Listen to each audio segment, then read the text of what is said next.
la paille, tout ça. Eh bien, comme c'est destiné au feu, parce que ça représente les religions, ça, eh bien, tu retourneras aussi au feu, parce que tu as bâti sur des choses qui est fané, qui est destiné au feu, les faux prophètes. Alléluia.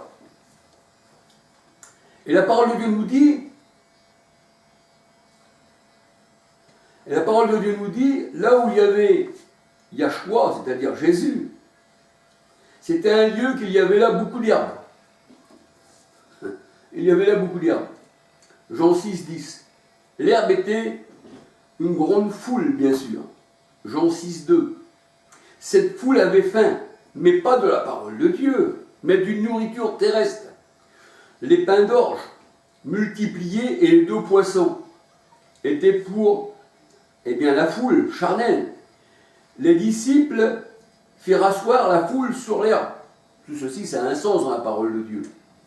Jésus prit les pains et les distribua à ceux qui étaient assis, et leur en donna tant qu'elles voulaient. Elles ont été rassasiées. Jean 6, 11. Elles furent rassasiées, Jean 6, 12. Et après avoir été rassasiées d'une nourriture charnelle, ils dirent, cet homme est vraiment le prophète qui doit venir dans le monde.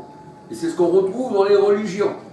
Ah, celui-ci nous donne une bonne nourriture charnelle, c'est vraiment un vrai pasteur. Nous voyons que pour attirer les gens dans leur religion, ils leur donnent des nourritures charnelles. À côté de chez nous, il y a une certaine assemblée, synagogue de Satan, que j'appellerais l'église baptiste. Bien, on voit qu'ils leur donnent de la nourriture charnelle, ils leur donnent des vêtements, ils leur donnent des habits, les nourritures charnelles pour les appâter. Comme le pêcheur au bord de la rivière, il miroite et ensuite, ils chopent et le mettent dans la poêle. Je ne suis pas contre ceux qui donnent à manger à quelqu'un, non. Mais c'est pour vous dire la portée spirituelle que ça peut avoir. Et il voulait faire de même de Jésus-Christ. Il voulait le faire roi, la parole de Dieu nous dit. Il est vraiment le prophète qui doit venir dans le monde. Jean 6, 14. Et il voulait faire du Christ leur roi. Mais le Seigneur se retira sur la montagne. Pourquoi qu'il se retira? Parce que le Seigneur n'était pas leur roi à eux. Alléluia. Eux, ils voulaient qu'il soit leur roi, mais le Seigneur, lui, il ne voulait pas être comme les rois charnels, puisque là, ils avaient une nourriture charnelle et il l'avait bien supporté. Il voulait le faire roi. Le Seigneur se retira sur la montagne, qu'elle ne pouvait pas être le roi de ce monde, et de ceux qui se rassasient le pain d'orge. Alors, après ceci, nous voyons encore cette foule qui recherche le Seigneur pour avoir du pain qui ne va pas les rassasier. Mais eux, ils étaient déjà rassasiés avec ça. Comme les religions sont rassasiées avec leurs faux pasteurs. Un pain charnel, c'est ainsi que certains faux enfants de Dieu, cherchent. Et oui. Ils veulent s'enrichir des choses charnelles. Et pourtant, à cette foule qui le suivait, dont le Seigneur avait donné ses pains qui voulaient le faire roi, le Seignur dit dans Jean 6, 23 à 27, « En vérité, je vous le dis, vous me cherchez non parce que vous avez vu les miracles, mais parce que vous avez mangé des pains et que vous êtes rassasiés. » Et là, le Seigneur, il leur dit, « Travaillez, non pour de la nourriture qui périt, c'est-à-dire les pains d'orge, qui représentent les choses matérielles. Alléluia. Mais travaillez pour le pain qui donne la vie éternelle, une nourriture spirituelle qui subsiste jusqu'à dans la vie éternelle, qui dit le Seigneur. Alléluia. Jean 6, versets 23 à 27. Travaillez pour la nourriture que le Fils de l'homme vous donnera. Et là, la nourriture, cette nourriture-là qui nous donne, là, vraiment, c'est sa parole. Parce que c'est le pain, la parole. Matthieu 4, 4. C'est la vraie nourriture. Jésus-Christ, il est le pain lui-même. Alléluia. Jésus est le vrai pain. Jean 6, 31 à 63. Matthieu 4, 4. Alléluia.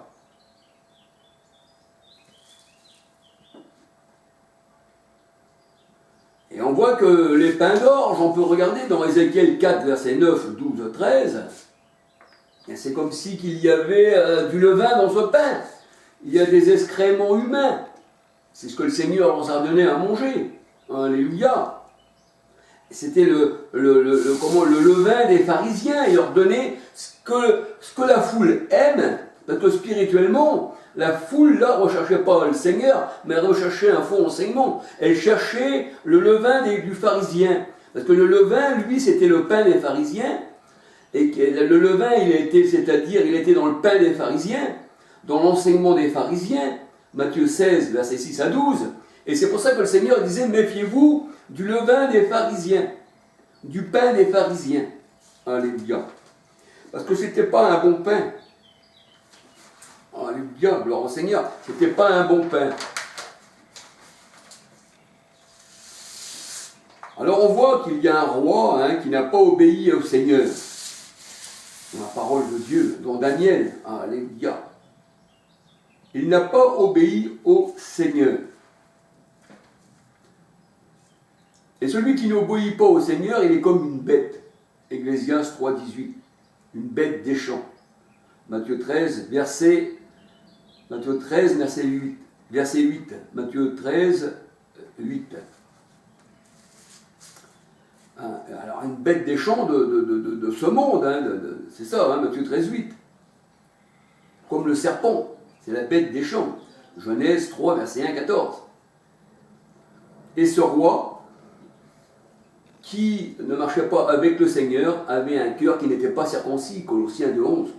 Romains 2, 27, 28, 29. Son cœur était plein d'abomination.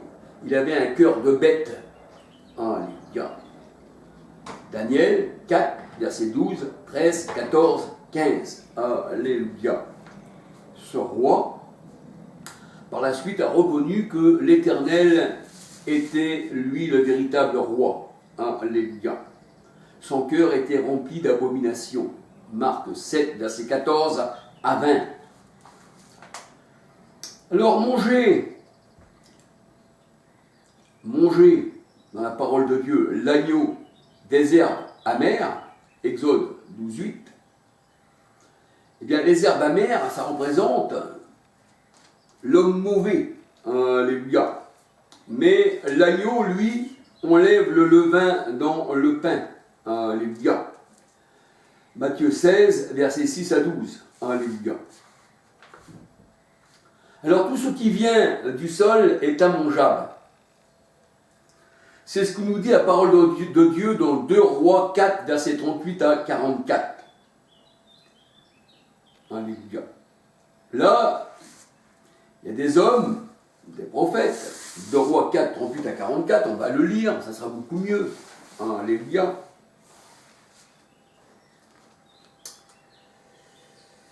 Deux Rois 8 à 44.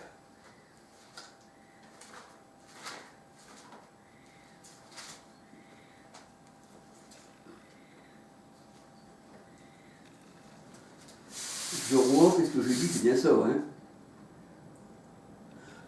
2 Rois 4, excusez-moi. 2 Rois 4, versets 38 à 44.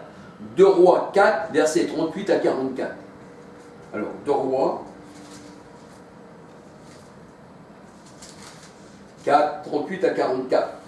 Alors, on va bien écouter ce qui est écrit.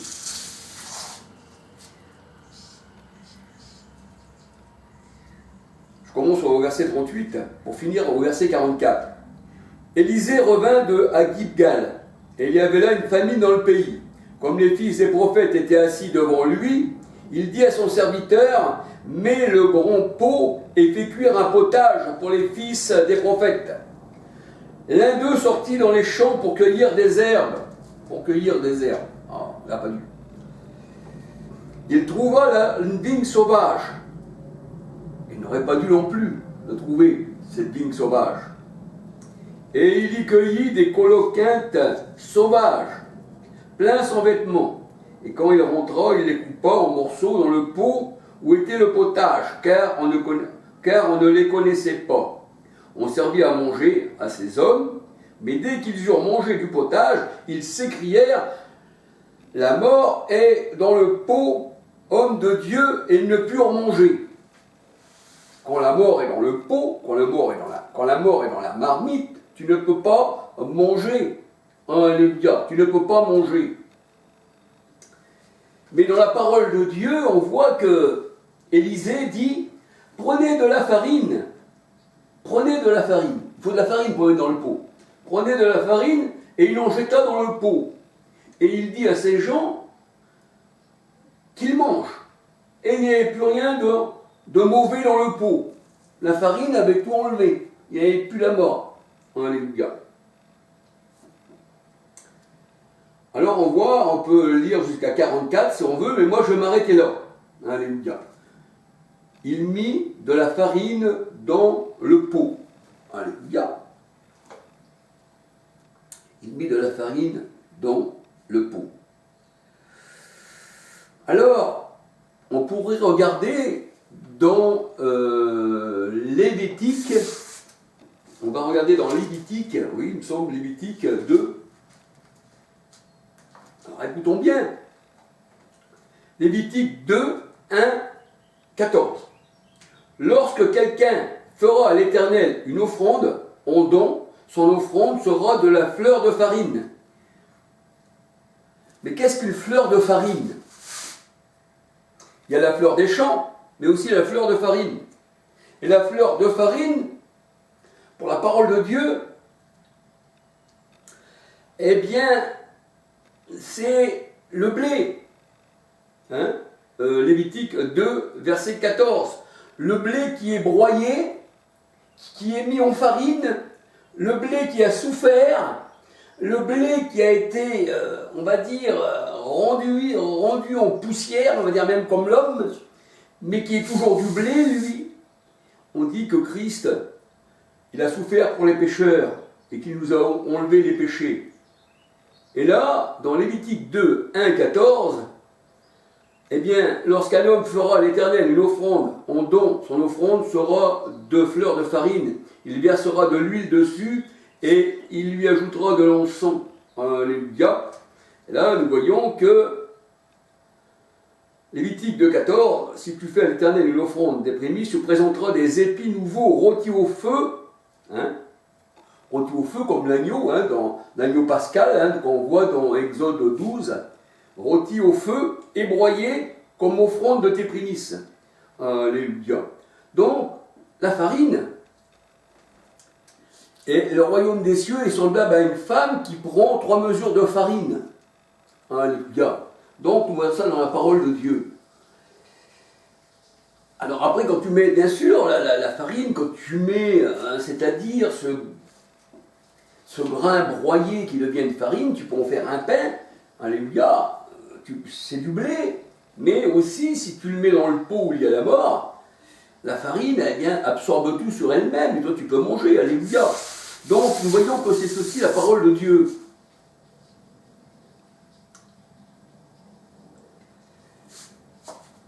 Alléluia. Alors, on va regarder dans Ézéchiel 11, verset 3, 5, 6, 7, 11. Ézéchiel 11. Alors, Ézéchiel 11.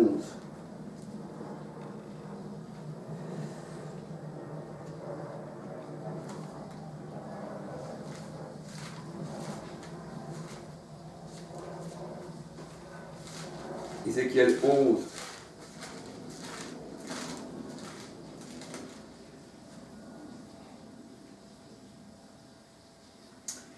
Ézéchiel 11, 1, 2, 3. On va commencer au verset 2. L'Éternel me dit, fils de l'homme, ce sont les hommes qui méditent iniquité et qui donnent de mauvais conseils dans cette ville. Ils disent, ce n'est pas le moment bâtissant la maison, la ville. La ville est la chaudière. La ville est le pot. Là, nous voyons que quand tu mets de la farine dans la ville, dans le pot, dans la chaudière où se trouve de la viande, et ça redevient sain, alléluia. Bâtissons la ville est la chaudière et nous sommes la viande. Alléluia. Alors, Ézéchiel 11, verset 3. Verset 3, 7, on peut regarder, alléluia, et 11. Alors, Ézéchiel 11, 3, 7, 11. La ville ne sera plus pour vous une chaudière, et vous ne serez plus la viande au milieu d'elle. Et nous voyons qu'il y avait les fils d'Élysée qui piquaient dans la chaudière et qui ramenaient la viande. Et la viande, ça représente aussi l'homme. Alléluia. Tout ça, c'est spirituel. Alléluia. Laissons-nous guider par la parole du Seigneur. Alors, on va regarder encore dans Ézéchiel 24, 3 à 14. Ézéchiel 24, 3 à 14.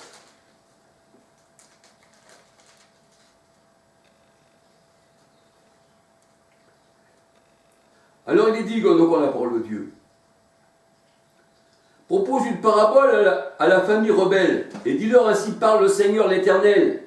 Place la chaudière et verse de l'eau. Mets-y les morceaux, tous les bons morceaux, la cuisse, l'épaule. L'épaule, ça représente celui qui dirige dans la parole de Dieu. Ce sont les bons morceaux. C'est ceux qui dirigent le peuple dans la parole de Dieu. Parce que le sacrificateur recevait la cuisse et l'épaule.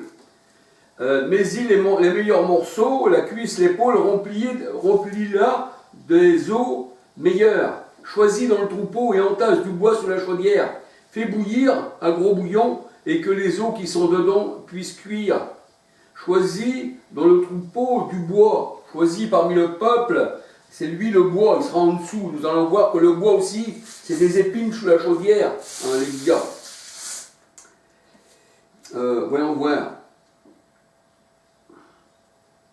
C'est pourquoi ainsi parle le Seigneur l'Éternel, malheur à la ville sanguinaire, chaudière pleine de rouille, dont la rouille ne se détache pas. Tire les morceaux les uns après les autres, sans recourir au sort, car le sang qu'elle a versé est au milieu d'elle. Elle l'a mis sur le roc nu, elle ne l'a pas répandu sur la terre pour la couvrir de poussière. Alléluia. On tasse le bois, allume le feu.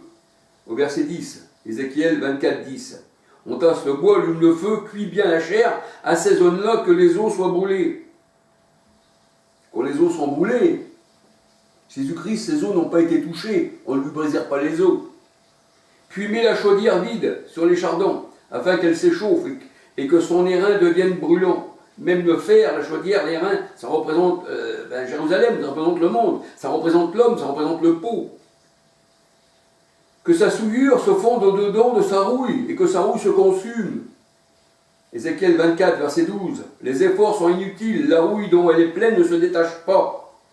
C'est pour ça que le Seigneur dit ce sont de l'or, de l'argent non épuré.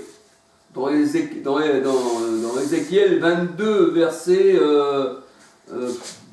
18 et Jérémie 6, verset 28 à 32. Alléluia. C'est-à-dire la rouille ne se détache pas. C'est pour ça que le Seigneur il dit la rouille, sa rouille, c'est pas de l'or vraiment qui a été épuré. Il y a dedans encore des scories. Alléluia. Alors, Ézéchiel 24, verset 12. Les efforts sont inutiles, la rouille dont elle est pleine ne se détache pas. La rouille ne s'en ira que par le feu. C'est pour ça que le Seigneur, lui, c'est le fondeur. Il fait fondre l'or et il fait fondre l'argent. Vous pouvez retrouver ces versets dans la parole de Dieu. Je suis le fondeur, vous êtes l'argent, dit l'Éternel. Et amenez l'argent et l'or à la maison de l'Éternel afin qu'il soit purifié. Un jeu de 8, car l'or et l'argent est à moi, alléluia. Mais là, le Seigneur, il ne parle pas de l'argent, de la monnaie. Donc c'est qu'il y avait l'effigie de César dessus. Mais là, il parle vraiment de ses enfants, alléluia. Ou alors des hommes qui n'ont pas été épurés. Ça veut dire des rejetés. Parce que Lévi, dans la parole de Dieu, il est considéré comme de l'argent rejeté qui n'a pas été épuré. Alléluia. Alors, Ézéchiel 24, verset 13, le crime est dans ta souillure parce que tu n'as pas voulu être purifié, que tu n'es pas devenu pur. Tu ne seras plus purifié par ta souillure. Tu ne seras plus purifié de ta souillure jusqu'à ce que j'ai assouvi ma fureur sur toi. Alléluia. Et la parole de Dieu nous dit, dans Ézéchiel 22, verset 24, 25, l'eau n'est pas tombée sur toi, tu es encore impur. C'est ça, être lavé de l'eau de la pluie d'en haut. C'est ça le vrai baptême. Alléluia. C'est ça, recevoir l'Esprit Saint. Alléluia. Alors on va regarder encore un peu plus loin.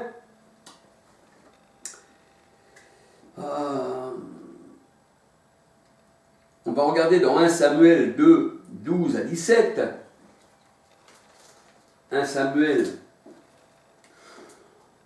2, 12. 1 Samuel 2, 12 à 17. 1 Samuel 2, 12 à 17.